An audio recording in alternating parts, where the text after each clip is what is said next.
The story of the Hebrews departing from Egypt after God cursed the Egyptians with 10 plagues sounds like a fairy tale in which a vengeful God with superpowers punishes the Egyptians for not letting the Hebrews leave Egypt.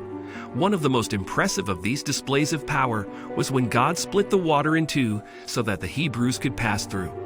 The location of the occurrence is supposed to either be the Red Sea or the Sea of Reeds. There is a branch of archaeology called biblical archaeology, whose aim is to prove that all events in the Bible did happen, even if the cause may have been something different than the hand of God. There have been many theories proposed to prove that Exodus actually took place.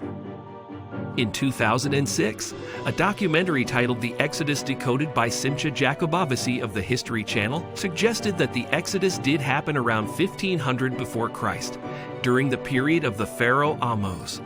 Using archaeological evidence, he tried to show that everything could have been explained through natural events.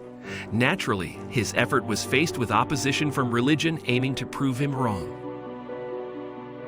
In 2010, a suggestion was made by researchers at the National Center for Atmospheric Research and the University of Colorado, showing how winds could have moved the waters, creating passage for Moses. This theory, supported by a computer simulation, could have explained the biblical account of the Exodus. In 2012, Michael Rood and a team of scientists and explorers documented proof for the Red Sea crossing by showing trails and other archaeological evidence on the bottom of the Red Sea without offering explanations as to how. Using submarine cameras and the latest technology, he located the ancient remains of the Pharaoh's army and of the fight that took place thousands of years ago.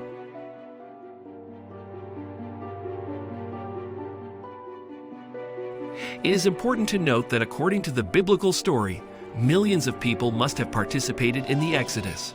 Based on that, the Kuzari proof suggests that it would have been impossible for millions of people to have lived and seen this event with their own eyes, including the revelation of God on Mount Sinai, and it not to be true.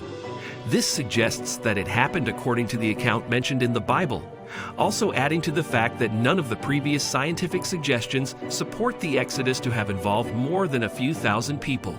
Some people maintain that the Exodus really took place.